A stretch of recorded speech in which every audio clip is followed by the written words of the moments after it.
तर मेरो छोराछोरीको सपना हेरेर पढाएको अब 10मा पढे पुग्यो त्यहाँदेखि अनि अहिले एकैचोटि अब अस्ति मङ्गलबार एडमिट लिनु बोलाउनु भयो। এবছর মাধ্যমিক পরীক্ষা দেওয়া হলো না মনীষা কামির।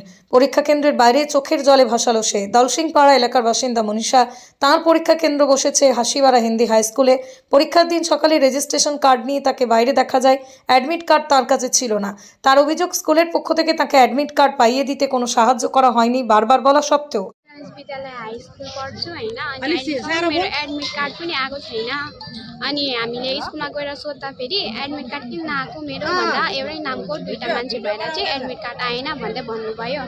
अनि यसमा त मेरो त मैले त मेरो हक पाउनु पर्ने हैन, मैले त पाएको छैन अहिलेसम्म। अब म यति नै भन्न चाहन्छु कि मेरो एडमिट कार्ड पाओस्, मैले एक्जाम दिन पाओस्, यति नै।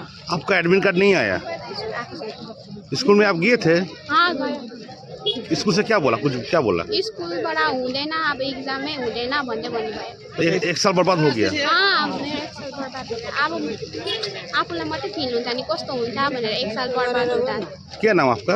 मनीषा कामी। कौन? अभी तो देखिए आप एग्जाम के केंद्र में आए हैं तो कोई क्या बोल रहे हैं वहाँ पे?